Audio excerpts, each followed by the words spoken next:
Creo que queremos darle inicio a esta reunión agradeciendo muchísimo a Dixa Traducción por todo el apoyo que nos ha dado. Es una plática que sin lugar a dudas hoy va a ser muy interesante y todo viene de una publicación de Facebook.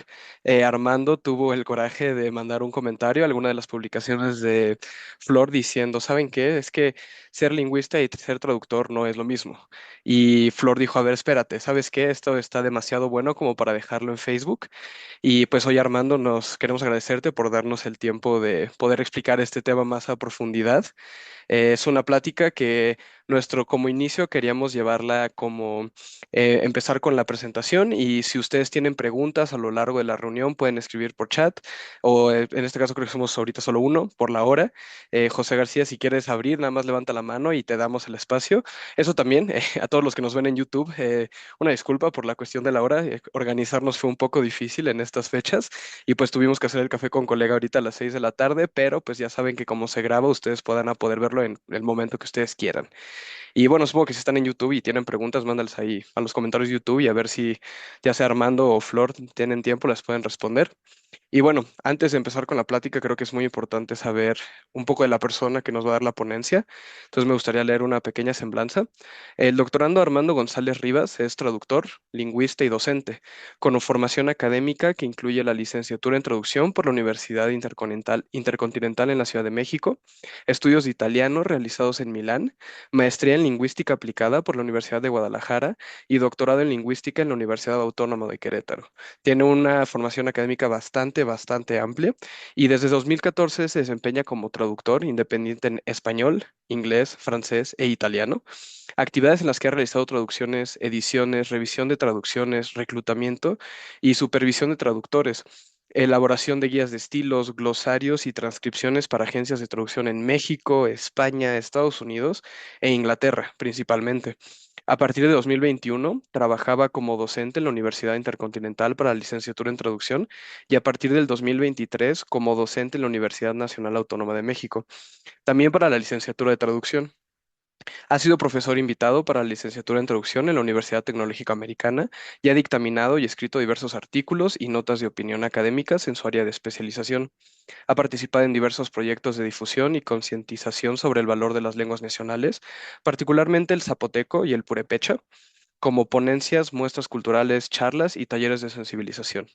Su investigación doctoral, que está haciendo justo ahora en curso, es un análisis lingüístico del albur mexicano desde la gramática cognoscitiva y ha dirigido ponencias en charlas, podcasts y entrevistas sobre la lingüística del albur para universidades en Chile, Estados Unidos y México.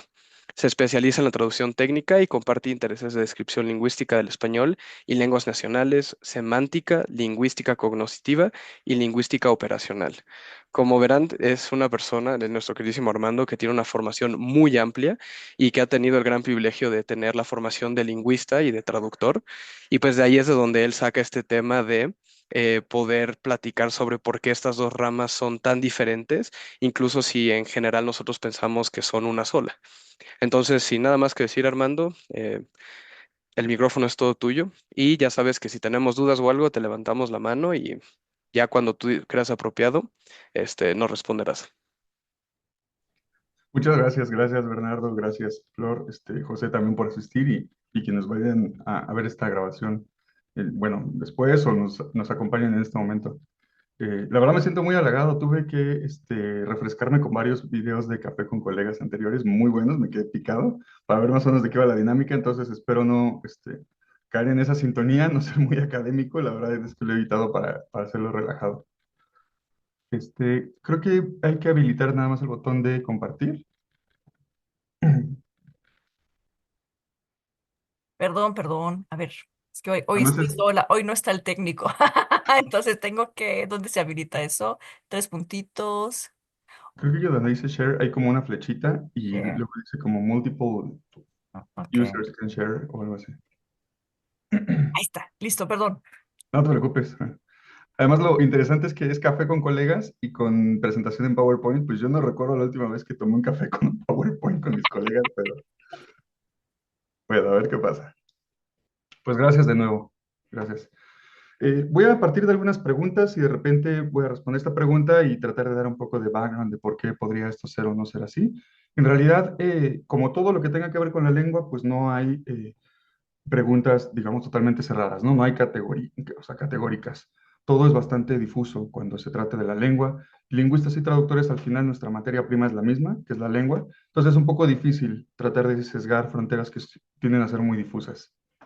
Entonces, si partimos de la pregunta de si un traductor es un lingüista o un tipo de lingüista, pues bueno, de acuerdo con esa charla que tuvimos con Flor hace mucho tiempo, pues decía, oye, pues sí, ¿no? Y decía, oye, pues no, pero no creo que en realidad los dos podríamos tener la razón. La verdad es que depende de quién tienes por lingüista.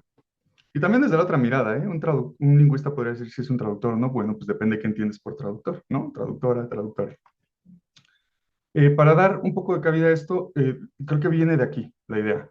He recopilado algunos anuncios de agencias de traducción o de algunos eventos de traducción, etcétera, de inglés y en español. Entonces vemos como este que te comentaba hace rato, ¿no? El de Vamos Juntos, que creo que hoy se está celebrando, de hecho. Y dice que, bueno, incluye a mucha gente, ¿no? Including project managers, linguists, lingüistas, ¿no? Luego, esta es otra agencia que dice, en esta agencia, bueno, tapé el nombre, y dice, Our experienced team of professional linguists. Dice, ok, ¿no? Esta agencia incluso las puedes contactar, la que de aquí a la izquierda, para solicitarles servicios. Ay, no tapé el nombre, bueno, es Ingenuity, lo siento.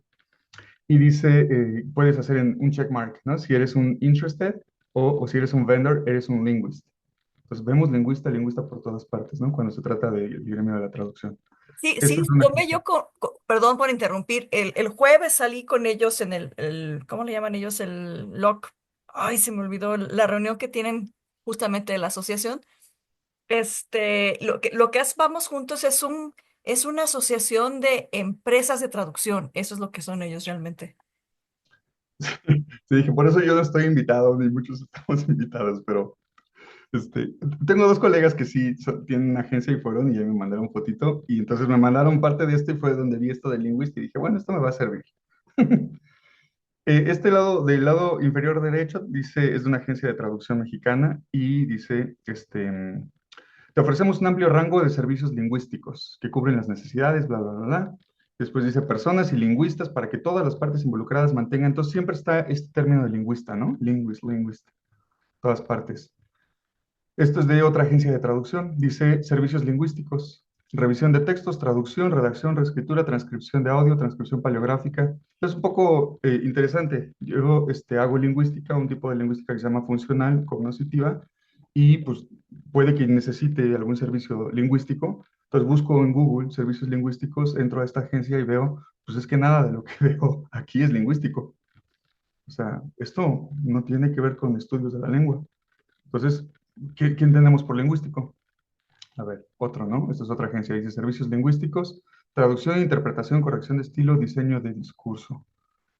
O sea, parece que estamos hablando aquí corrección de estilo, ¿no? De ortotipográfica, interpretación, traducción, todo esto entra en la misma gama, en el mismo cajón de servicio lingüístico. Bueno, pues, ¿qué lo hace?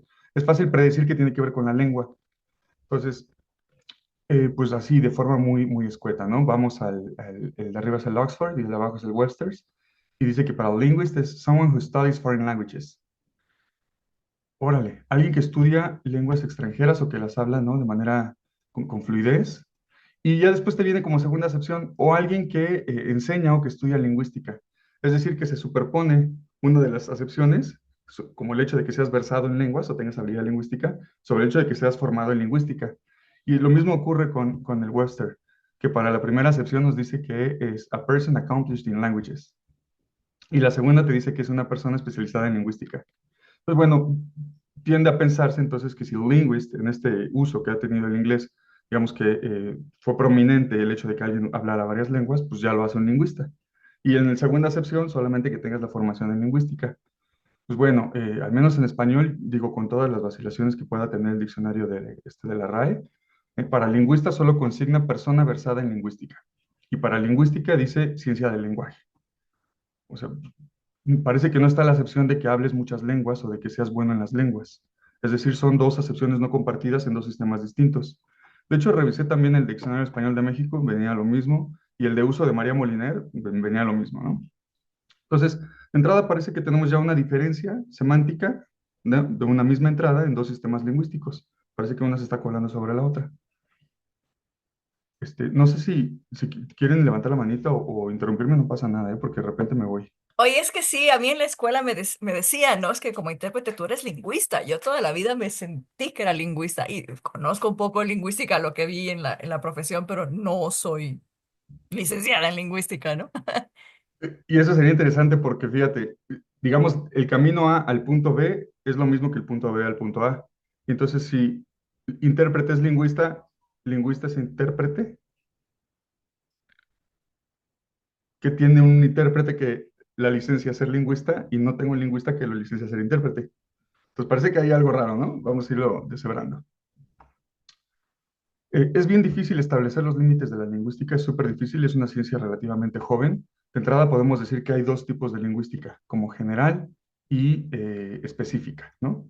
Pero esto, cuando hablamos que la lingüística general estudia propiedades comunes a diferentes lenguas y la específica propiedades de una misma lengua, pues en realidad estamos hablando de la lingüística desde sus estudios. Pues hay dos formas de hacer estudio lingüístico, general o específico. Vale. Pero también hay dos formas de atender o de acercarte a los estudios lingüísticos, de manera sincrónica o diacrónica, que esta es una aportación de Saussure. Cuando es sincrónico es situado en un momento específico del tiempo, puede ser presente o no, entonces en un corte muy específico, y diacrónico en un rango específico de tiempo, ¿no? En un rango mayor. Bueno, cuando hablamos de sincrónico o diacrónico, pues este es el esquema que nos regalaba Saussure, aquí estamos analizando según el corte cronológico. Híjole, entonces se complica, ¿no? Porque no puedes solamente decir, hago lingüística sin especificar si lo haces sea en crónica, diacrónica, específica o general. Y de repente se complejiza más cuando dices, bueno, a ver, ¿haces teórica o aplicada? Que es así como entramos aquí en la UAC, ¿no? Con las dos líneas. Pues tienen sus diferencias, ¿no? La lingüística teórica es como hueso duro de la lingüística, diríamos, de la ciencia, que se orienta a crear conocimientos, es generalmente abstracta, acerca de la naturaleza de la lengua. Dice, su objetivo es estudiar la lengua para crear modelos abstractos que puedan describirla y explicar su funcionamiento.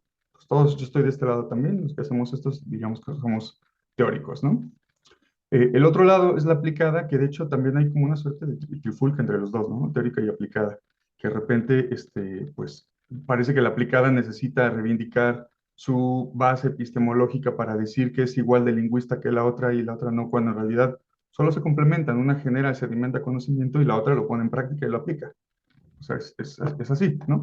Pero esto creo que seguro existen muchas otras disciplinas, ¿no? Donde hay dos pares y parece que están algunas ahí como peleadas. Y al menos en la lingüística hay mucho que le falta, creo, madurar, y esa es una de esas aristas. Entonces, la aplicada decimos que es la aplicación de las teorías, métodos y conocimientos propios de la lingüística a la resolución de problemas diversos en los que está implicado el uso de la lengua. De entrada, con esta excepción, parece que puede calzar aquí la traducción, ¿no? O la práctica de la traducción. Como que aplicamos teorías, métodos y conocimiento propios de la lingüística a resolver problemas diversos que están implicados en el uso de la lengua. Pero es que la verdad es que se hacía traducción desde mucho antes que se hiciera lingüística. Pero entonces, a ver, si usamos conocimientos de la lengua para aplicarlos a resolver algo en una práctica de la traducción, ¿estamos haciendo lingüística aplicada? O más bien estamos encajonando la práctica de la traducción al nuevo cajón llamado lingüística aplicada.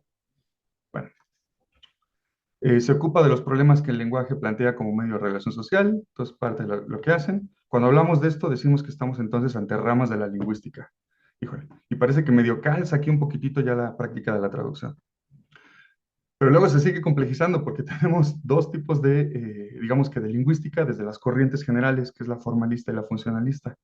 Los formalistas hacen un acercamiento a la lengua a partir de, ¿no?, poner un relieve a la forma más que a la función, y los funcionalistas a la función más que a la forma.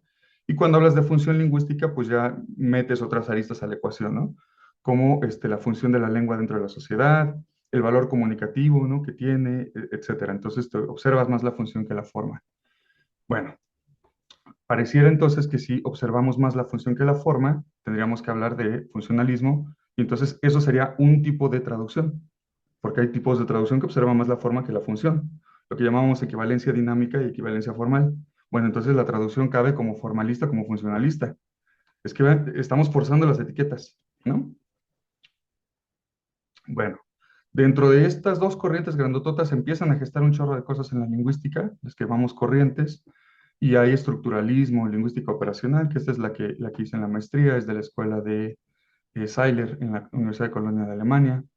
La cognoscitiva, que es la que hago ahora, es la langakeriana, del boom de la explosión psicológica en Estados Unidos y se contamina la lingüística, pero hay computacional, variacionista, generativista, que es la chomskiana, etcétera. Es decir, que incluso dentro de la lingüística no puedes solo decir algo lingüística. Hay que ver qué corriente, qué tipo de perspectiva, qué tipo de corte cronológico y qué tipo de subdisciplina haces. Bueno, todavía hay algo que llamamos especialidades. Decimos que si eres un psicolingüista, un semantista, un pragmatista, de todo lo aquello que puedes estudiar de la lengua, solo te concentras en un campo específico, en la pragmática, en la semántica o en la psicolingüística, que ya es aplicada, es la lingüística apegada con la psicología, pero también hay fonetistas, fonólogos, etnolingüistas, sintactistas, lingüistas de texto, morfólogos, etcétera, ¿no? Entonces, es muy variado, porque en todos estos tipos de lingüista, viendo el recorrido que hemos hecho, no me ha salido ninguno que diga traductor o intérprete. Bueno, entonces, ¿somos lingüistas o no somos lingüistas? ¿No? Siento que estamos calzando, como forzando las cajitas, ¿no? Bueno, ahí, voy por ahí.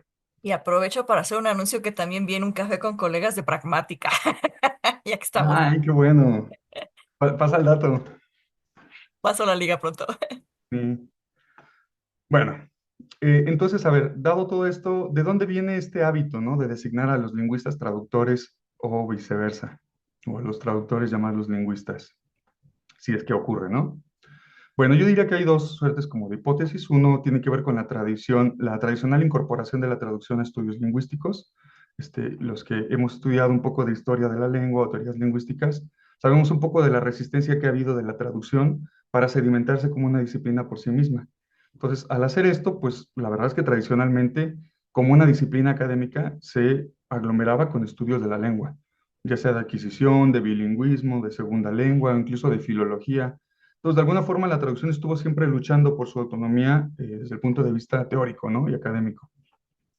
Nos dice Anthony Pym, que es un renombrado traductólogo, que los traductores podían formarse tranquilamente en las facultades de filología antes, ¿no? Y el funcionalismo, o sea, un tipo de corriente lingüística que después se impregnó en los estudios de traducción, o sea, el funcionalismo que ahora hablamos en la traducción se impregna del funcionalismo de la lingüística. Dice que está orientado claramente hacia el texto de destino, se pretende justificar la creación de una nueva disciplina académica y liberar la formación de los traductores de los tradicionales departamentos de filología. ¿Saben cómo entonces estamos hablando de este intento de la traducción por tratar de liberarse de la costilla de la lingüística? Entonces, académicamente, ¿no? Se estaban tratando de liberar de esta costilla, pero de repente nosotros en la etiqueta lo estamos regresando. ¿Qué onda? Si costó tanto trabajo teórico y académico independizarse como para que lo regresemos a la etiqueta. Toda esta charla, o sea, más allá que ser como una explicación lingüística, lo voy a estar aterrizando poco a poquito, tiene que ver con el hecho de poder reivindicar el papel de la traducción como una disciplina sola y la lingüística como otra, y poderlas disociar, porque, bueno, hacen cosas distintas. Decía Mary Snell Hornby, que también fue muy relevante, ¿no? En los estudios de traducción. Ella insistía que los profesores de traducción tenían que cortar este cordón umbilical con los departamentos de filología.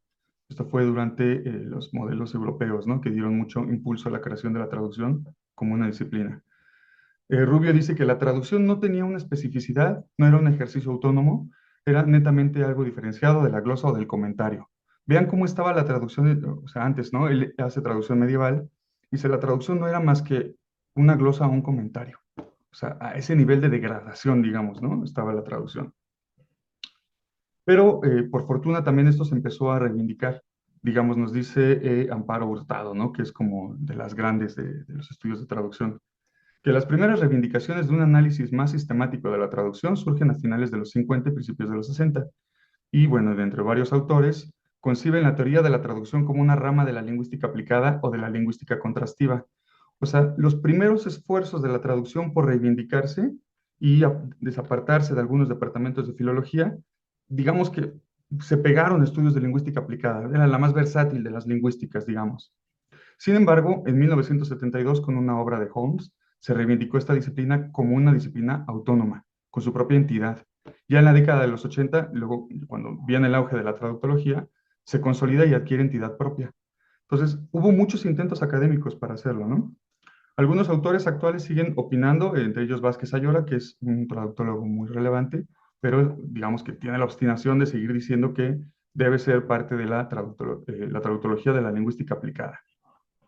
Aquí vean cómo ya no estamos hablando de traducción, sino de traductología, o sea, la teoría que estudia la práctica que ocurre en la traducción. Entonces, digamos que se empieza a complejizar. Bueno, este es el modelo que nos presenta Amparo Hurtado, es una reformulación del modelo de Holmes. Ella dice, miren, ante la autonomía que tiene la traducción como si, por sí misma, tiene incluso tres aristas de estudios que podemos hacer, los aplicados, los descriptivos y los teóricos. Los descriptivos aquí es donde yace la base de la labor traductora, aquí, este es el corazón, digamos. Pero la parte teórica que podemos hacer del estudio de la traducción, esto ya sería como el límite que roza con la traductología, porque la traductología no existiría si no existiera la traducción. Es gracias a aquello que hace y produce la traducción que la traductología emerge para reflexionar sobre ello. Pero vean, traductología, no lingüística, sigue aparte. O sea, la traducción para tener una disciplina teórica que pudiera estudiar su labor metatraductológica, gestó traductología, no se amparó de la lingüística. Entonces, de nuevo, no somos lingüistas. En todo caso, podríamos formarnos como traductólogos y bien chido, o formarnos como lingüistas, pero es que son mundos distintos, ¿no? Bueno, después de este pequeño bagaje, ahora, no sé, no creo que nos podemos preguntar como, bueno, a ver, entonces, ¿de dónde viene este hábito, ¿no? De designar a los lingüistas traductores? Y mi segunda hipótesis tiene que ver con un fenómeno bien simple del inglés que llamamos una extensión semántica que produce hiperonimia. O sea, no voy a ser muy técnico, de verdad que estoy intentando ser relajadito, pero mi ejemplo sería algo como esto, ¿no? Como pañuelo desechable. Entonces, digamos que tenemos este grupo, ¿no? De pañuelo desechable y tenemos varios elementos que todos estos representan el conjunto pañuelos desechables, ¿no? Kleenex, Elite, Scott, Regio, etcétera. Pues creo que no es casualidad que, o sea, podemos preguntar en la farmacia por un Kleenex y nos venden de la marca Scott y no decimos nada. O sea, pues sí, gracias, ¿no? Pues entonces, es decir que Kleenex es un Scott y Scott es un Kleenex, pero Kleenex es un pañuelo desechable. Esto desde la teoría semántica se dice que cada ítem, ¿no? Léxico tiene significados y uno de estos se puede extender hacia otro dominio.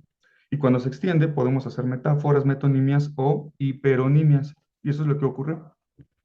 Si nosotros contraponemos Kleenex frente a los otros ejemplares del mismo conjunto, diríamos que Kleenex es un extensivo semántico y que los demás son intensivos. O sea, uno se extiende más allá de los otros, al modo que los abraza, y esto ocurre en todas las lenguas. Esto es un universal lingüístico. De hecho, hasta en pares semánticamente opuestos ocurre un extensivo y un intensivo. Eso explica, desde el punto de vista semántico, no cultural, cosas como el masculino genérico. Cuando dices el hombre y la mujer y uno que abraza al otro, no culturalmente, porque evidentemente tiene que ver con resultado de un sistema patriarcal, y etcétera, pero desde el punto de vista lingüístico, porque pudo haber sido al revés, ¿no? Que el femenino absorbiera al masculino. O sea, a lo lingüístico no le importa. Pues eso fue un impulso cultural. Pero me refiero que esto ocurre, se llama oposición privativa. Entonces, cuando dices, oye, llevo 3 días sin comer, ah, qué bueno que sí estás comiendo en las noches. No, no, o sea, todo el mundo entiende que estoy 3 días y 3 noches, porque día absorbe a noche. Entonces, así ocurre, Kleenex absorbe a los demás de su conjunto, digamos que se superpone a estos, y ahora esto lo llamamos un hiperónimo. De modo que cuando dices pañuelo desechable, también se puede entender por Kleenex como pañuelo desechable, y ya no solo un representante del conjunto. Dicho esto, entonces, ocurre lo mismo cuando vemos traductor e intérprete.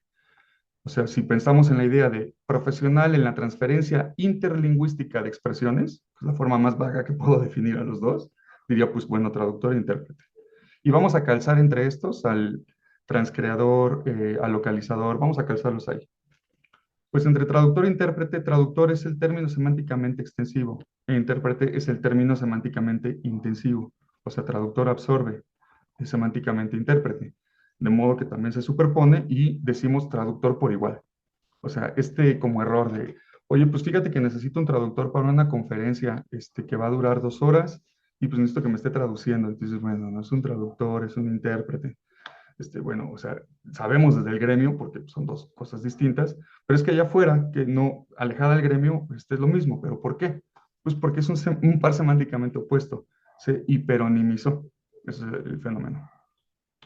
Entonces, ahora cuando dices traductor, en realidad te refieres al profesional en la transferencia interlingüística de expresiones. Sea oral o sea escrito, es un traductor. De ahí viene, ¿no? Pues lo mismito entonces, si oponemos ahora traductor y e intérprete y ponemos que traductor es el hiperónimo que representa a los dos, cuando ponemos traductor y lingüista pasa exactamente lo mismo. Lingüista es el término extensivo y traductor es el intensivo. De modo que si nosotros decimos lingüista, ahora entonces estaríamos refiriéndonos a los lingüistas y a los traductores, y traductores entendidos como traductores o intérpretes. Es decir, lo que estamos viendo es la extensión de la extensión, o una doble hiperonimia, un doble nivel de hiperonimia, que esto también es común en las lenguas. Bueno, dicho entonces este paso, ahora la idea de lingüista, ¿qué significaría? Pues solamente un profesional en la lengua, tal cual. Pero si digamos a este nivel de ambigüedad, pues la verdad es que no estamos liberados de que un traductor, un proofer, un escritor, un editor o un comunicólogo sean todos lingüistas por igual. Y de hecho, bueno, en mi experiencia ha pasado que en agencias de traducción hay editores y dicen, necesitamos un lingüista que edite esto. Hay proofers y sí, estos proofers, sí, es el equipo de lingüistas que hacen el proofing, ¿no? De los textos. Pero ¿en qué nivel? O sea, ¿por qué, por ejemplo, un escritor lo llamaríamos lingüista? Híjole, pues ya no, ¿ah? Pero si hay falacia de autoridad. Yo vi un video terrible de que invitaban a Vargas Llosa a no me acuerdo qué evento, y le preguntaban, ¿qué opina del lenguaje inclusivo? Y se empieza a reír y dice, es una tontería y etcétera. Y todos replicando, ya ven un premio Nobel de literatura diciendo que esto era absurdo. Yo dije, pues está bien, yo voy a hablar entonces de las vacas y te voy a decir que las vacas no hay que pastarlas en mi papel de lingüista, pues eso que tiene que ver, zapatero a tus zapatos. Este, Decimos nosotros, también lo hicimos en un ejercicio en la maestría con un discurso de inauguración de Gabriel García Márquez, cuando recién se formó la SALE, y entonces él decía, no, es que hay que jubilar la ortografía, y la ortografía, la H, esa H incómoda que nadie quiere, y lo hace con una narrativa preciosa, y dices, híjole, como lingüista, es un excelente escritor. Pues lo mismo con Vargas Llosa, como lingüista que opine sobre el género inclusivo, es un excelente escritor. Pues sí, pues déjate, quédate escribiendo, mano, pues no hables de esto. Entonces, en realidad, pues podríamos meter a este papel, a esta caja, cualquier tipo de profesional que trabaje con la lengua, ¿no? Pues todos somos lingüistas por igual. Bueno, entonces mis dos posturas tienen que ver uno como con el estatus epistemológico de la traducción, lo que le ha costado independizarse por todo el recorrido, y el otro con una extensión semántica. Y esto en realidad viene, pues evidentemente por influencia del inglés, que en inglés linguist sí es alguien que solo es versado en lenguas, que habla muchas lenguas o que estudia lingüística, punto. Pero en español, pues no hay una paridad semántica. O sea, eso es la teoría de la equivalencia más arcaica que se venció hace muchos años. O sea, no hay equivalentes exactos, pues no funciona igual.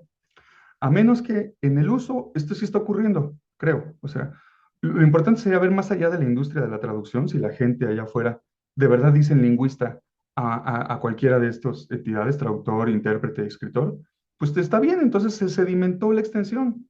Pero si no se sedimenta la extensión, entonces viene solamente en este núcleo y está pasando esto. Y no importa la etiqueta, pues.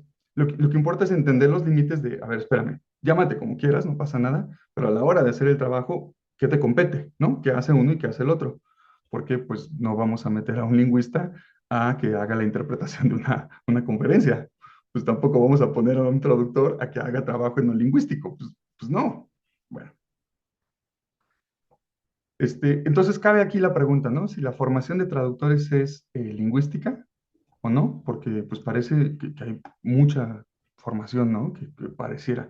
Pues la verdad es que no estrictamente. O sea, evidentemente está impregnado de lingüística porque están estudiando la lengua y necesitas una teoría de la lengua, pues esa es la lingüística, bien, pero eso, o sea, no habla que la formación sea propiamente de lingüista. Hice una pequeña comparación de las mallas curriculares del ICIT, de la UTECA, de la WIC y de la UNAM, solo por poner estas cuatro que son cuatro a nivel licenciatura. Y está bien interesante porque el ICIT hace 12 materias que considero más o menos lingüísticas, la UTECA 11, la WIC 8 y la UNAM solamente 8. O sea, el ICIT parece que pone mucho énfasis a esto. Y no solamente esto, porque no solo diríamos la lingüística. Bueno, espérame, pero ¿qué observan de la lingüística? Pues está bien interesante que el ICIT hace mucho como de lingüística de discurso y de texto y contrastiva. O sea, tiene una mirada un poco más panorámica de la lengua, digamos como en los niveles más superficiales. Pero la UTECA veo que hace gramática, mucho de gramática, luego lingüística aplicada a la traducción, fonética y fonología, lo cual es interesante, que no es lo mismo que expresión oral. Fonética y fonología son disciplinas lingüísticas que estudian el comportamiento fonémico de cualquier lengua, entonces eso, órale, o sea, está muy, muy más particular. La wiki es más como una embarradita un poquitito, ¿no? Porque te dice como fundamentos teóricos de la traducción e interpretación. Luego aquí en lengua A, lengua B ves gramática. Y bueno, tenemos un plan de estudios, pero pues a veces unos lo siguen, otros no. Cada quien lo va nutriendo, entonces no estoy seguro, ¿no? De que pueda incluir. Oye, Armando, y le podemos preguntar a Bernardo, porque yo salí hace 30 años del ICIT, sí llevábamos análisis de discurso y cosas así, pero no recuerdo esa tira de materias. ¿Eso te daban a ti o es para traductores o para quién eran todas esas lingüísticas, Bernardo? Justo en la reunión en donde nos reunimos para organizar un poco esta plática, salió el tema y yo le dije que sí me acuerdo mucho que en el ICIT vimos mucha lingüística y pues con su profesionalismo me dijo como sí vieron lingüística, pero se fueron a los costados, no se enfocaron como en la médula ósea de la lingüística, ¿no? Y sí, sí, o sea, le dije que sin lugar a dudas, creo que estas materias se aplican para ambos, traductores e intérpretes. Sin embargo, lo que le comenté es que como mi formación es de intérprete, para mí me enfocaba más en la lingüística aplicada y en Ujú, la fonología. Y entonces, ¿cuál es la diferencia entre que uno hable con un poco de entusiasmo y que uno hable con un poco de ujú, flojera? Y entonces le empecé a contar como cuál fue mi experiencia y le dije que, de hecho, esa va a ser una de mis preguntas al final, pero pues la lancemos de una vez, si tiene que ser, si tiene que haber una diferencia entre cómo se enseña lingüística a un intérprete, alguien que se dedica más al oral, a un traductor, porque siento que el traductor sí tiene que enfocarse más en su uso, cuál fue su uso en el pasado, si es mejor mantener este texto actualizado, utilizar este término que está siendo más usado en esta década. Y un intérprete se enfoca más en el momento, ¿no? Es el discurso al instante y uno se enfoca más en lo que está pasando ahorita. ¿Cuál es la mejor forma de usarlo hoy? Porque si este término se usó en un evento hace 10 años, tal vez sí ya no se usa igual el día de hoy. ujú. Mientras que un traductor tiene que enfocarse mucho en, oye, ¿por qué antes se usaba así? Bueno, podría ser una opción para usarlo así ahora, ¿no? Y un intérprete es más momentáneo, no tiene tanto tiempo para poder Claro, analizar la lingüística a profundidad como un traductor. claro. Qué buena pregunta, Bernardo. Sí lo platicamos cuando hicimos como planeación rápida.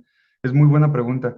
Sugerir que intérpretes y traductores deben tener la misma formación lingüística sería sugerir que lengua oral y escrita es lo mismo. Y claro que no. O sea, no es así. Reducir la lengua escrita a una mera interpretación con un grafo, una forma física distinta a la oral, pero en realidad es un sistema que representa al otro, es no entender nada de lengua oral y lengua escrita. No, son dos sistemas paralelos. No podemos decir que son dos lenguas distintas, no. O sea, es la misma lengua, sigue el mismo sistema, el mismo léxico, los mismos niveles, pero sus planos de representación son distintos y tienen características distintas. O sea, la prosodia de la lengua oral que hablábamos hace rato. La lengua escrita, ¿qué te regala de prosodia? Pues nada. Hacemos marcas gráficas para tratar de aterrizar, ¿no? Como oye, ¿quieres café? ¿Quieres café? ¿Quieres café? Eso ¿cómo lo llevas a la escritura? Pues no se puede. Y desde luego que como intérpretes debes tener una formación de entender el peso que tiene la prosodia en tu oralidad, porque esa la debes plasmar, pues claro que sí. Pero hay quienes dicen, ¿no? Que la lengua escrita es el cementerio de palabras. Pues, o sea, sí, porque el paso que tiene la lengua escrita es mucho más lento. O sea, yo no recuerdo cuándo fue la última vez que alguien dijo algo como, oye, vamos al cine, más aún, ¿nos acompañas? Iremos temprano. Pues nadie, pero todos lo escribimos. O sea, conectores y muchos elementos específicos tienen un cambio distinto. Entonces sí, o sea, idealmente deberían tener dos formaciones distintas totalmente. Pero es que es muy específico, la verdad es bien difícil. Creo que la mejor forma de entenderlo es que sea una persona formada y con experiencia en interpretación que entienda las necesidades de la lengua oral y con estudios lingüísticos para poder entender la base teórica que respaldan esas necesidades. Y es bien difícil esa combinación. O sea, es difícil. Bueno, voy a seguir. De hecho, tengo un extracto sobre eso, justo la diferencia entre las dos. De forma bien general, como que se nos dice algo así, a mí me dijeron, de hecho, esto en la licenciatura, que la semiótica es una ciencia bien grandota, que estudia los signos. No me dijeron así más, porque pues no estamos estudiando semiótica, que dentro de esta ciencia está la lingüística, que estudia los signos lingüísticos, ¿está bien? Y dentro de esta está la traducción. O sea, la traducción sería un universo, digamos, incorporado a esta galaxia llamada lingüística, incorporado a esta nebulosa llamada semiótica, ¿no? O sea, es cierto que si la traducción trabaja con la misma materia prima de la lengua, pues sería lingüística estrictamente, o sea, porque no hay traducción si no hay lengua. está bien, ¿no? Así como no hay lingüística si no hay lengua. Pero entonces, esta idea, digamos que reduce la traducción a una práctica lingüística, pero la lingüística tiene prácticas sedimentadas en la aplicada y ninguna de ellas obedece a traducción. Entonces, estamos peleando de nuevo por meterla en un cajón que no va. De repente, cuando ya estudiamos lingüística, nos dicen, bueno, las lenguas existen con niveles, ¿no? Que llamamos niveles de organización de la lengua. Esto creo que fue aportación de Sven Novendler, si no me equivoco, pero es una forma de retratar que todas las lenguas, absolutamente todas, para que puedan ser lenguas, necesitan producir texto. O sea, una lengua que solo tenga fonemas no sirve para nada. Pues no. Que solo tenga morfemas tampoco. Que solo tenga lexemas o palabras, no. Una lengua que solo pueda hacer oraciones no sirve para nada. Una lengua solo con semántica no sirve, con pragmática no sirve. Bueno, ¿qué necesitamos? Que pueda producir texto. Bien. Más allá del texto, de repente estamos ya con niveles de la lengua que ya abrazan otras cosas que pareciera rayar con lo extralingüístico, como los análisis del discurso, que va un poco más allá lingüístico y no lingüístico. Después encontramos la semiótica y hasta acá al final encontraríamos las ciencias de la comunicación. Bueno, yo les pongo a mis alumnos siempre cuando comenzamos, les explico brevemente esto. Les digo, si estos son los niveles de la lengua, que de hecho este mapa creo que está un poco inexacto, nosotros usamos más este, porque semántica y pragmática, más que ser niveles, son algo que llamamos componentes, o sea, están versando todo el tiempo en todos los niveles de la lengua. Decimos, si esto, toda lengua, la que sea, tiene estos niveles, hay unas que fonológico y morfológico los tienen como compactados, que llamamos lenguas de una articulación, otras que tienen dos, como el español, lenguas subarticuladas, o sea, está claritito fonemas y los pegas y haces morfemas, y hay lenguas que tienen morfemas ya creados con fonemas, o sea, están como más soldado, no importa. ¿El traductor con cuál de estos niveles trabaja? Porque se nos dice, es la, cuando nos dicen, ¿no? Como traduces palabras, eres traductor. Ay, pues eso no es la traducción. Bueno, nos están metiendo en el cajón de la morfología. Bueno, llevas el significado de una expresión a otra lengua. Entonces, ¿es semántico? ¿Es pragmático? ¿Con qué estamos los traductores o intérpretes, no? Pues con texto. Nosotros hacemos texto, trabajamos texto, que es la ultimate, ¿no? Realización de toda lengua. Este texto puede ser oral o puede ser escrito. Entonces, nosotros tenemos niveles, ¿no? Cada nivel tiene una unidad mínima de representación. Así, lo fonológico tiene el A, P, K, T, fonemas. Los juntamos fonemas y ahora creamos morfemas, ¿no? Como el morfema nin, pues ya dice, ah, bueno, es un humano joven. O sea, ya tiene un significado. Nadie diría que nin significa, ah, pues es la unión de tres fonemas. No, o sea, sí surge por esto, pero significa algo más. A eso lo llamamos la ley de la Gestalt, que es el todo es más que la suma de sus partes. No podríamos decir que nin es la unión de tres fonemas, ni podría decir que el niño juega pelota es la unión de él más niño, más juega, más pelota. Pues no, es mucho más. Entonces, en realidad, todo esto es lo que hace con lo que trabajamos, ¿no? En la ley de la Gestalt. Bueno, la labor de la traducción podríamos entenderla entonces interlingüística. O sea, yo sé que hay otros tipos de traducción, como lo decía Jacobson, incluso intralingüística, ¿no? Como el parafraseo o la tropicalización, sería interdialectal, pero digamos, la traducción prototípica de un sistema lingüístico a otro es interlingüística. Entonces pasamos de uno a otro, pues en la labor de traducción nos valemos de la semántica, ¿no? ¿Qué significan las palabras?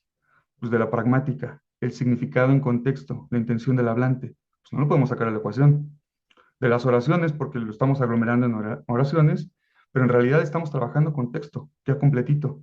Estamos llevando de un texto a otro. Por eso hay quienes dicen que la labor de la traducción, más que ser interlingüístico, es como interhabla, ¿no? Como entre un habla con el otro habla, pensando que un texto es la realización de un habla. Bueno, entonces dicho así, podemos ver que en los niveles de la lengua, ahí podemos colocar bien la labor de la traducción, que trabaja con la lengua como sistema. Pues no así la lingüística. La lingüística no trabaja, o sea, usa y trabaja, estudia las lenguas como sistema, pero no trabaja con ellas siempre como sistema. Puede trabajar de una forma específica en ellas. Es una disciplina científica.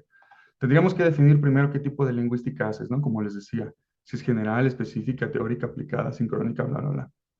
Luego nos tenemos que adherir al método científico porque es una ciencia, tal cual. Tienes un corte que es cualitativo o cuantitativo, debes tener una base, una hipótesis, etcétera. Es una ciencia social, ¿no? Que se opone a las ciencias naturales y exactas, entonces nos alineamos a otras ciencias sociales. O sea, es otro tipo de disciplina totalmente diferente, ¿no? Entonces, como lingüistas no podrías decir como yo estudio la lengua y estudio todo esto de la lengua. No hay un solo lingüista que haga todo esto, no te da la vida. pues gracias a eso, por eso es que existen lingüistas que solo estudiamos morfología o sintaxis o semántica y son, bueno, yo soy semantista, soy pragmatista, ¿no? Soy sintactista, etcétera. O sea, a diferencia del traductor que la vista es panorámica porque necesariamente trabaja con la lengua como sistema, el lingüista estudia una parte específica de la lengua. Ese es mi punto, ¿no? De entrada vemos dos alcances distintos en las dos disciplinas. Ok, entonces, dadas estas distinciones, bueno, ¿qué figura vale la pena preguntarnos, no? ¿Está más emparentada al lingüista, la del traductor o la del intérprete? A ver qué dirían ustedes. ¿Cuál está más emparentada al lingüista?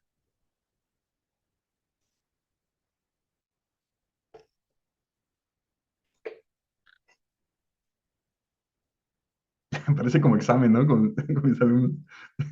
¿Vas a ver tu cara, Flor? Sí, Aquí Mauricio Rebolledo del Castillo puso en el chat que la del traductor. Ok. A ver, pues no sé si no hay más respuestas. A ver, vamos a seguir. La verdad es que también es una pregunta truculenta. O sea, en estricto sentido, si estamos disociándolas, pues ninguna. Pero en un sentido donde las dos se integran porque necesitan una de la otra, pues es que en ambas, en sentido práctico.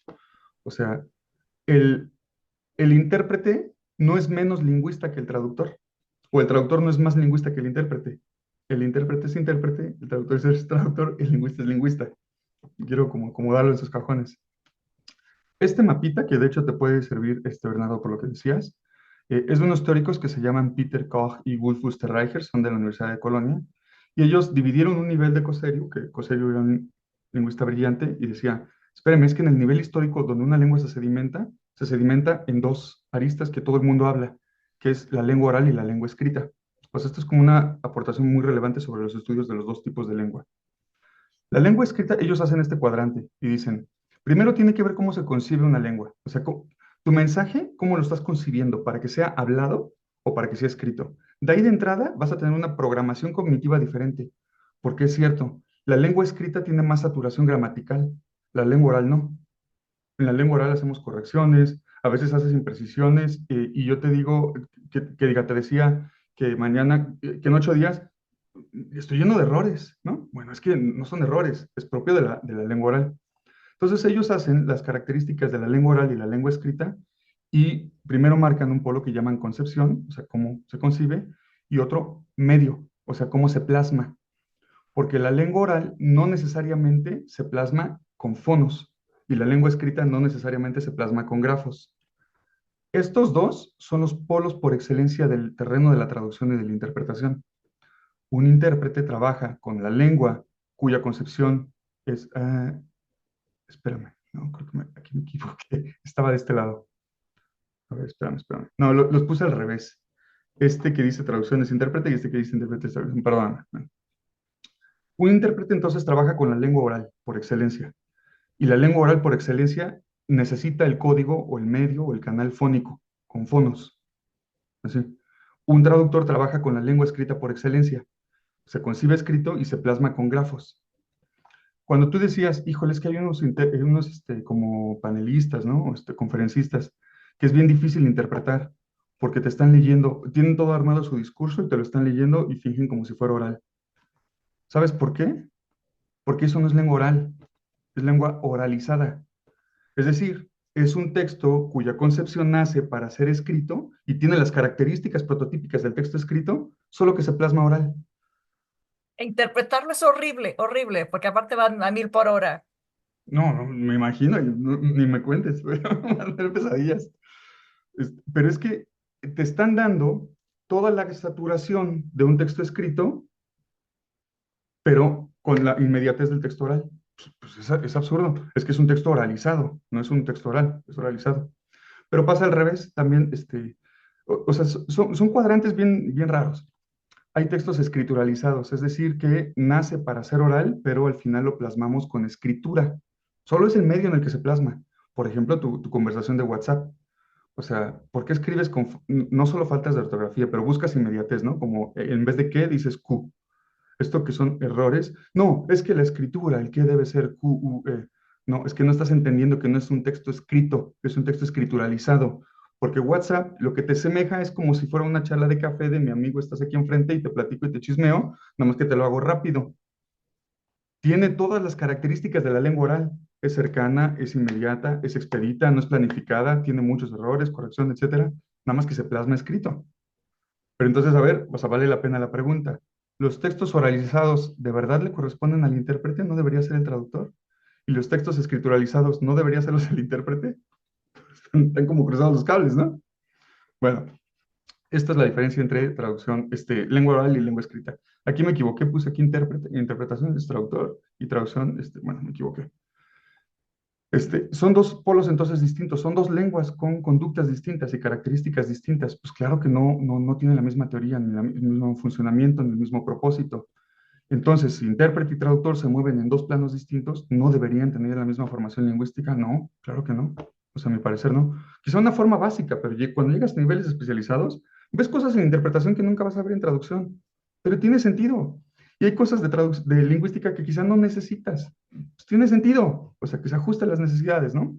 O sea, si al final usamos la teoría de la lingüística para nuestra propia formación, pues usa lo que te sirva la lingüística. O sea, ¿qué les va a servir que estudien cosas, pues no sé, operacionales y no van a hacer eso?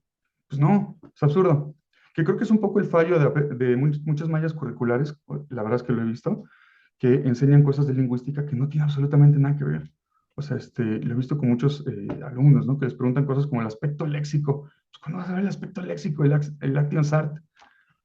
Que fue justo por eso, perdón por interrumpir, por lo que pensé que necesitábamos el café de pragmática, porque nos falta un montón, aquello de depende del contexto.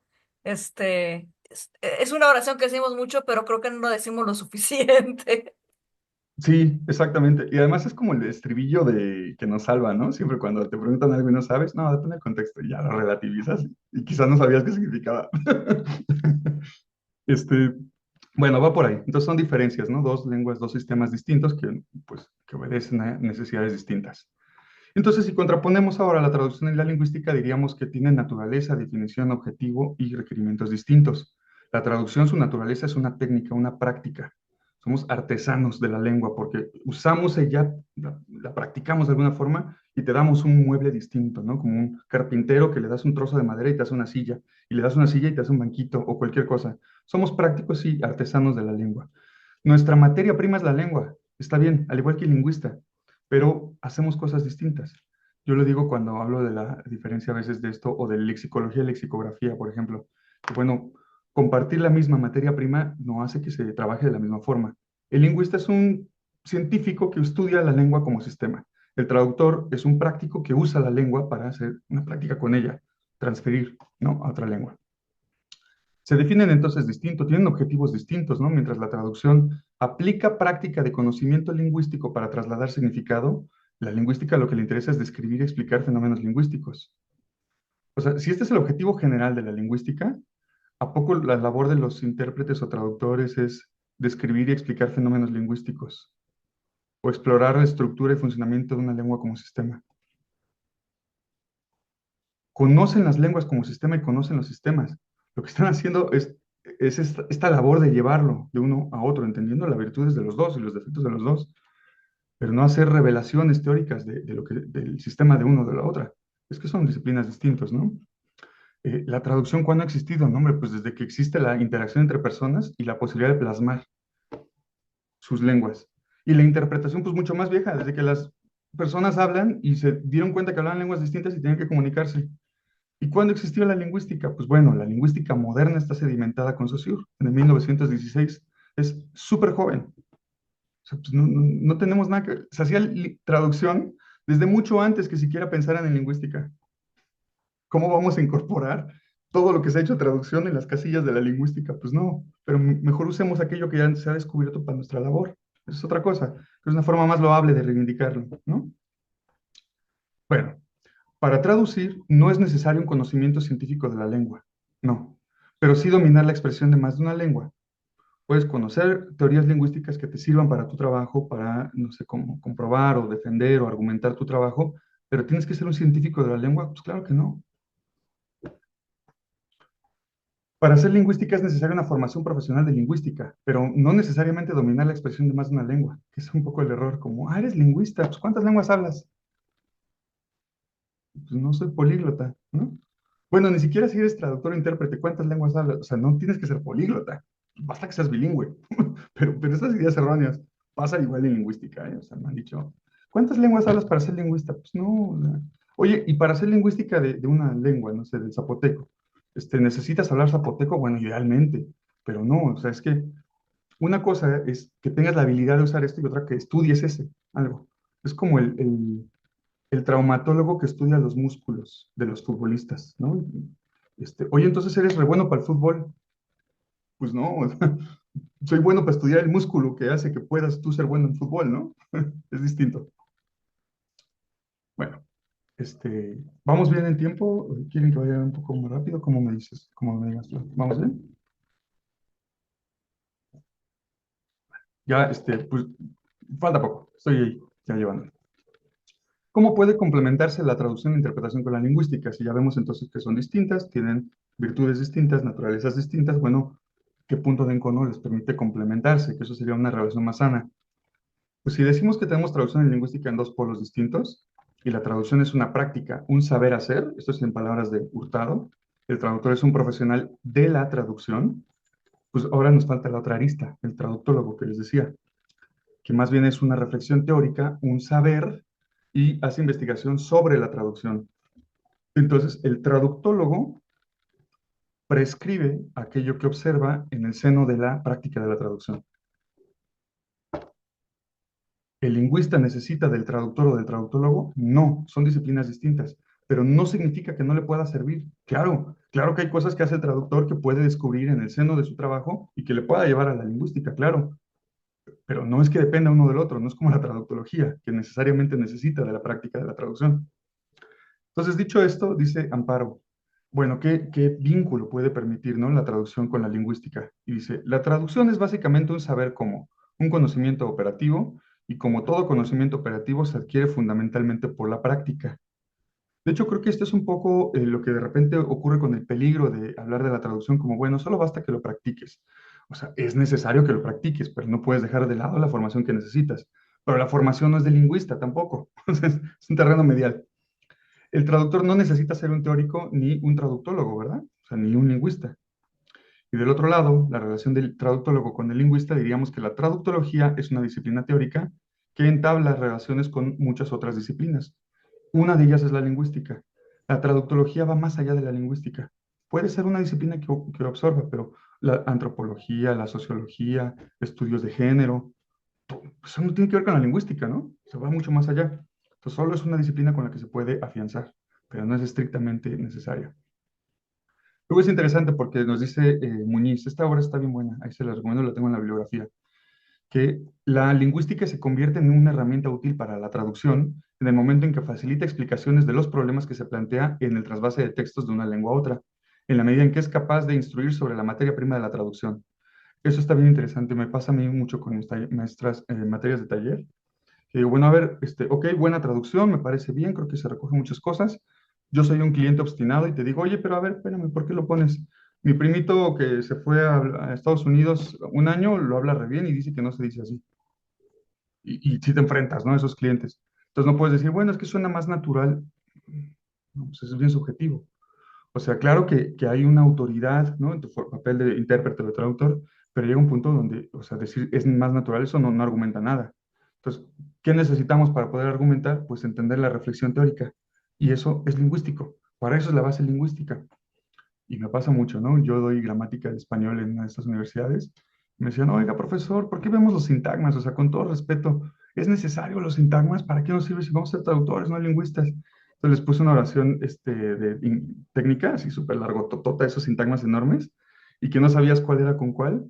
Digo, esto, o sea, con el conocimiento experiencial sabes de qué va, ¿no? Que era un envase chino de medicina tradicional que sirve para el desgaste de las piezas, y no era un envase de desgaste chino, por ejemplo. O sea, cosas que pueden mezclarse. Pero se ordena con los sintagmas, y para aprender qué es eso, pues necesitas la teoría. Entonces, como que todo el tiempo me están retando de ver esto cómo se lleva, y me parece la verdad bien chido, porque tienen el derecho de cuestionar como, bueno, a ver, espérame, no me vengas con lingüística, dime la parte que me sirva.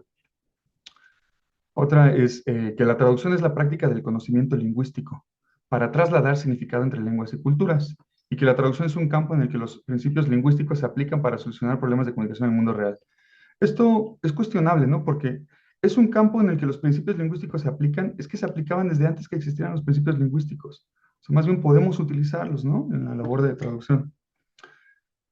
Entonces, a mí me gusta, ay, perdón, poner estas oraciones. Miren, cuando decimos algo como murió mi papá, decimos, ¿cómo traducimos esto al inglés?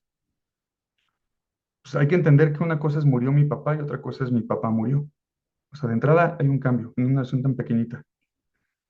Hay un orden canónico que sigue el español, ¿no? De sujeto, verbo, objeto, y cuando hacemos una inversión canónica, siempre debe haber una repercusión, o semántica, o pragmática, o de alguna forma. Dice Ignacio Bosch, que la lengua no te regala nada, te lo cobra todo. Y es cierto, cualquier cambio que hagas tiene que tener una repercusión.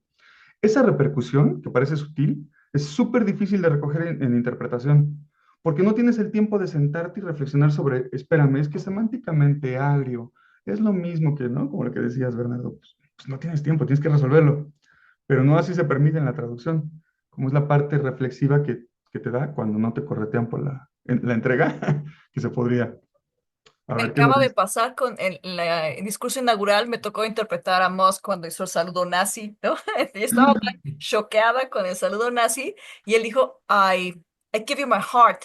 Y yo lo primero que vino fue, pues, les entrego mi corazón, nada tiene que ver, pero era en parte por el shock del saludo nazi y en parte porque sí estaba sacado de onda y la interpretación de la tele tiene sus complicaciones.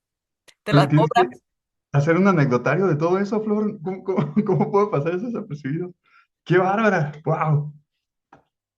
Bueno, explicar por qué murió mi papá o mi papá murió, que no es lo mismo en español y cómo lo traduces al inglés, pues necesitas conocimiento basal, digamos, lingüístico. Dirías, bueno, si es un verbo intransitivo, si es una forma no canónica, la estructuración, diríamos que morir es estático, es perfectivo, tiene un logro aspectual, de aspecto léxico, hay un foco, decimos que cuando cambiamos una cosa, le damos un foco o una voz sutil, subjetiva.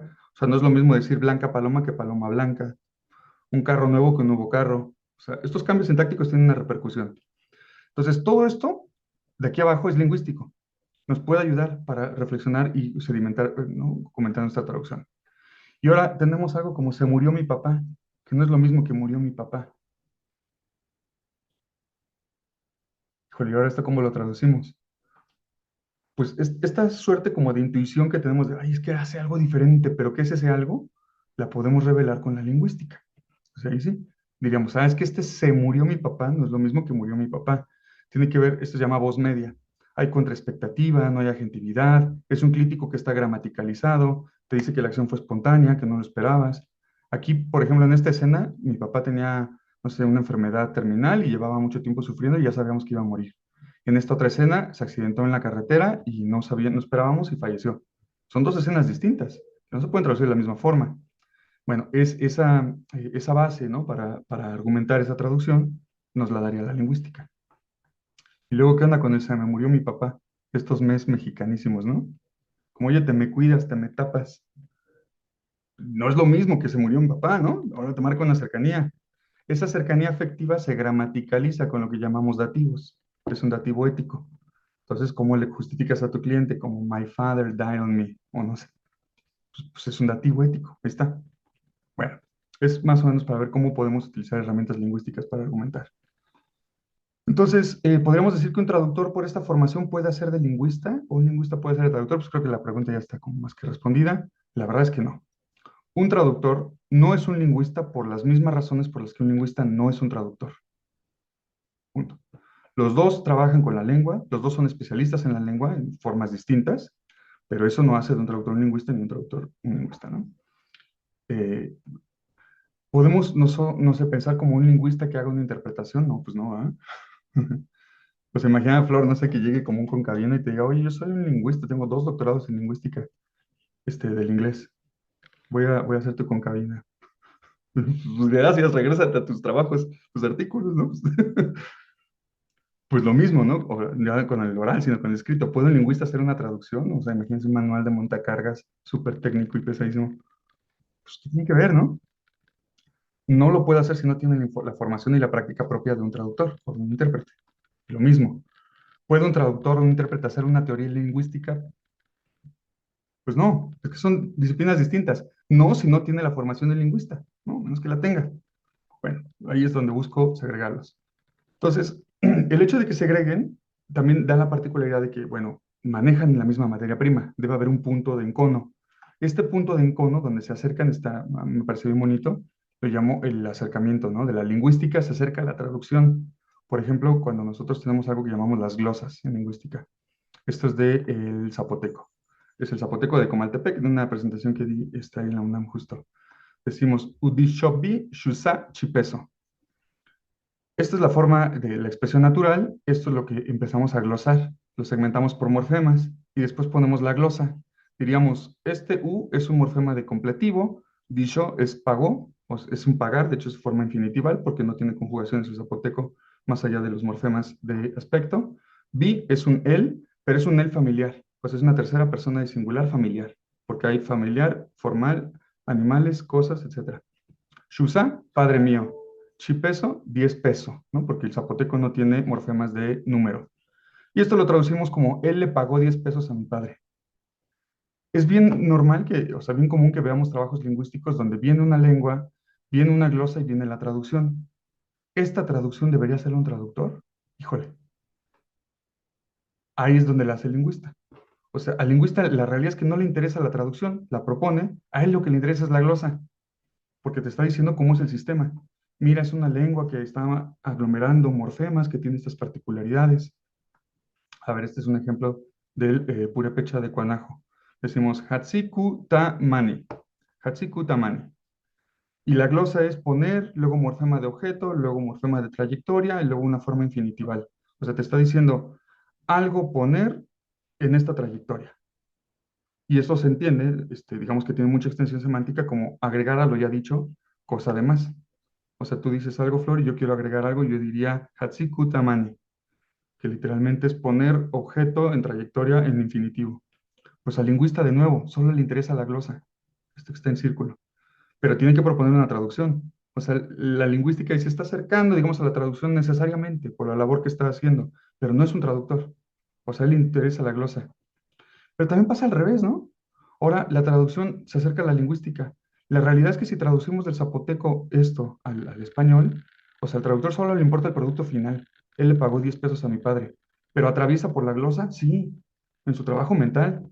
Pues, claro, o sea, si tú ves en zapoteco Udi Shobi, tú sabes que es completivo, pagó él, tercera persona singular, pero no lo pones. Es que no te interesa la glosa, te interesa el producto final. Pero entonces el traductor está siendo glosado, claro, pues claro que sí, una labor automática, súper rápida. Lo mismo purépecha. Al traductor, ¿qué le interesa? Pues el producto final, no así toda la glosa, ¿no? La descripción. Bueno, vean cómo se acercan a un terreno medial. Esto no hace de nuevo que el lingüista tenga la capacidad de traducir, ¿no? O sea, a veces se avienta, ¿no? O creo a veces se subestima la labor del traductor, pero tampoco el traductor de teorizar. O sea, son aristas distintas. También algo cercano histórico lo llamaban la traducción interlineal, ¿no? Cuando de repente había tanto polémica, ¿no? Con las traducciones medievales y todo lo que era la traducción de la Biblia, tenían que hacer estas lineales. Como decía San Jerónimo, para estar seguros de que no estás alterando el original, era el texto original, luego una interlineal y luego ya tu producto final. Pero esto lo tenía que hacer el traductor antes, en traducciones medievales, ¿no? ¿Por qué? Para salvaguardarse de que no estás atentando contra lo que dice. Pero entonces estaban usando el recurso de la glosa. O sea, ahí se materializaba la glosa que ahora ya hacemos en automático. Bueno, ya con esto voy a cerrar y cerraré con la idea del salto epistémico. Yo vi este meme y me gustó mucho que decía un tipo, soy ingeniero informático y afirmo que la Tierra es plana. Y alguien le puso, soy geólogo y afirmo que los ordenadores funcionan porque hay personas muy pequeñitas dentro. Pues así pasa, ¿no? Porque digamos, creo que lo dijimos en la conversación, Bernardo, del zapatero a tus zapatos. La verdad es que hay que cuidar del salto epistémico que creo que puede pasar en los dos, ¿no? Heidegger decía que la ciencia no sabe lo que deben ser las cosas, sino de lo que son las cosas. No, por eso es que la lingüística como una disciplina científica es estúpido que se quiera prescribir, porque si es una ciencia no te va a decir cómo deben ser las cosas, sino describirte cómo son. O sea, es como, no sé, es absurdo, ¿no? No vamos a decir como, estos pájaros, este vuela mal porque debería volar como el águila. Pues, no, no, no, esa no es tu labor, es describir cómo vuelan, pues igual la lengua. Lo que hay que cuidar es no colocar cada una de las disciplinas en un lugar incorrecto. para no cometer un salto epistémico. Es decir, desde aquello que una disciplina sabe, no puede sacar conclusiones de aquello que la disciplina no sabe. Yo desde la lingüística no puedo sacar conclusiones sobre la interpretación, porque yo de interpretación no sé nada. Necesito tener práctica y la formación. Y ocurre lo mismo al revés. Desde aquello que una disciplina sabe, no puede sacar conclusiones de aquello que no sabe. La interpretación no puede sacar conclusiones de la lingüística porque son disciplinas distintas, es un salto epistémico. Bueno, pues esto es todo. Aquí dejo la bibliografía, a ver si hay para que no la paso tan rápido para que se pueda ver. Y pues muchas gracias.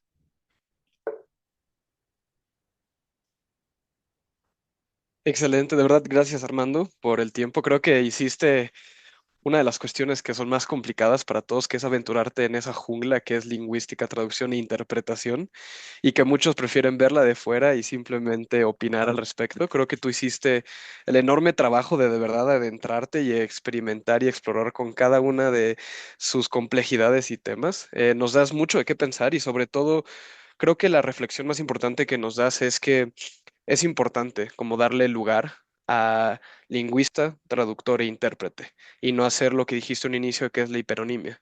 Sin embargo, para poder hacer esto, uno tiene que saber con precisión y detalle cada una de esas materias, ¿no?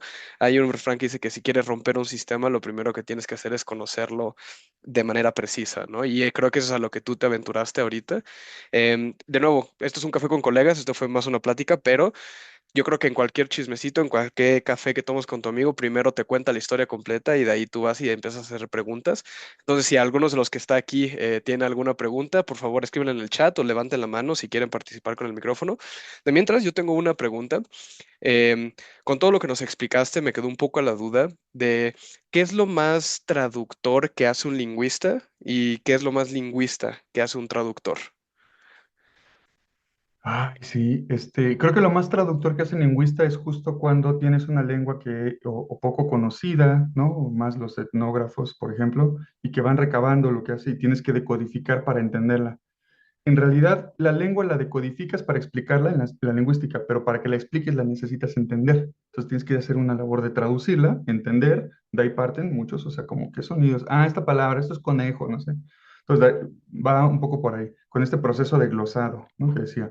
Creo que es lo más traductor que, digamos, debería hacer un lingüista y hasta ahí confinarlo. Y lo más lingüístico, lo más lingüista que hace un traductor, creo que en el momento de la argumentación de su trabajo, porque su trabajo es práctico, pero la base que lo sustenta es lingüística.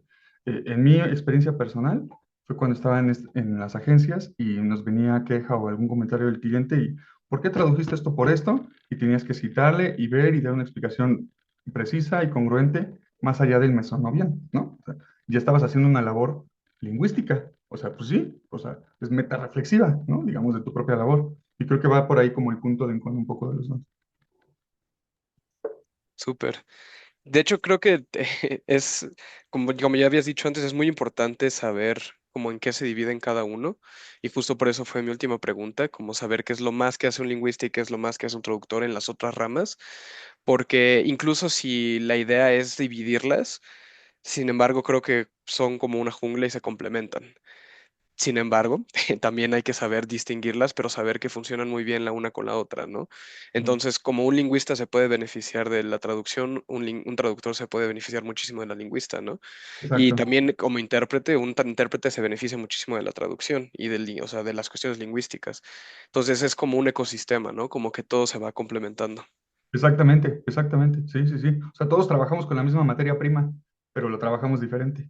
Y hay cosas que tú haces que yo no sabía que se podía hacer, y gracias, y ahora yo te paso cosas que tú no sabías que había, y ahí te pago. Estamos. Sí, exacto. Yo creo que Correcto. donde más usamos, ¿no? Es con esto de que tanto para interpretación como traducción hay mucho intrusionismo de gente que es nada más bilingüe y se mete a traducir y se mete a interpretar. La lingüística ha sido nuestro escudo para decir, ah, no, no, mire, te saco aquel terminajo y te doy una explicación para que tú no vas a poder contestarme porque eso es lo que yo sí aprendí en la universidad. Y la verdad es que de ahí nos agarramos como para tratar de defender nuestro estatus de profesionalizarnos. Entonces sí nos dejas muchas tareas hilos que desenredar. Sí, tienes toda la razón. O sea, eso te dista, ¿no? Parte o sea, esa base epistemológica que ya sedimentó la lingüística, Está interesante y qué bueno. Porque mi experiencia también como traductor, o sea, porque no soy intérprete, pero soy traductor, era justo eso, la posibilidad de argumentar tu traducción. Porque luego era un cliente obstinado, pero a veces eran clientes tan grandes que hacían ellos su propio departamento de revisión y tenían traductores de la lengua a la que traducías y ahora era traductor contra traductor. Pues ahí está. O sea, ya era un par, ya no le puedes decir solo como, confía en la autoridad. Pues no, porque ya era iguales en autoridad, ¿no? Pero aparte es que hay unas guerras que son lingüísticas, ¿no? De repente nos toca que hacen doble contratación para alguna agencia gubernamental y mandan intérpretes de Estados Unidos e intérpretes de México. Acaba trabajando el estadounidense, pues por cuestiones geopolíticas. Entonces la instrucción que nos dan a nosotros los mexicanos es, checa toda su interpretación y destrúyelo, ¿no? Mándale cada que se equivoque, porque es una estrategia, es como son litigios, Claro, es una claro. estrategia para desmeritar lo que están haciendo los otros, también desde lo lingüístico. Entonces se vuelve una guerra. Es cierto, sí, es cierto. Y bueno, y de ahí te vales entonces de lo lingüístico, ¿no? Como para tener, si es una guerra, pues agarras el mejor escudo que puedas, ¿no? Exacto. Sí. Muchas gracias, Flor, sí. Yo digo, no debería ser, pero así es. Te habían mandado ahí comentarios y los pudiste ir leyendo, ¿verdad? Conforme fue avanzando la plática. Sí, esto vi de, para lingüística tiene sus ramas de aplicación, la interpretación y traducción son algunas, así como las enseñanzas de idiomas, de Penélope Montoya, ¿no? Te lo he puesto al inicio. Ay, También vino Mauricio, ya viste. cierto. Sí, sí se conectó, Mau, si no, no estoy yo. Y, Ganó un y, café. y que sugiere también que se hable más de hermenéutica cuando se hable de pragmática y demás. Sí, es cierto. Sí, sí, sí. Pues la rama de la interpretación de los textos. Ujú. Bernie, pues, ¿qué más otra pregunta Pues tengas tú? si nadie aquí tiene preguntas, solo dice una cosa de Armando y es que es buenísimo contando chismes, que lo único que nos deja es el poder analizar y pensar en casa sobre qué opinamos de lo sucedido. De cualquier forma, pues mucha gente lo va a estar viendo en YouTube y como ya dijimos al inicio, si tienen preguntas, no duden en o poner un comentario o ya sea contactar a cualquiera de los involucrados, siéntase con la confianza. Y pues de ahí en fuera agradecerte mucho, Armando, a ti, Flor, también por poder coordinar esta plática y a todas las personas que están hoy y por habernos dado 1 hora 13 minutos de su tiempo. Esperemos que de verdad esta plática les haya dado Hay un pues con último qué pensar en comentario casa. de Mauricio, si lo pudieras leer. Ah, sí, claro. A ver, Mauricio pone, en el caso de traducción jurídica es indispensable y no se ha tocado en los estudios de traducción. Y luego puso, muchas gracias a todos, hermosa plática. Sí, es que es otro caso de la traducción jurídica, es totalmente distinto. Una vez en una presentación Mau lo dijo y me gustó mucho que más que ser interlingüística es intersistémica, pero de sistemas judiciales.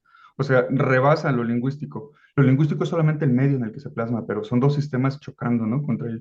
Sí, es que creo que la complejidad de esos Mau es que rebasa la traducción, rebasa la lingüística y no sé, o sea, te dice, ¿no? Que decanta que cada tipo de corte de texto o disciplina de traducción va a tener exigencias distintas, no los puedes tratar por igual.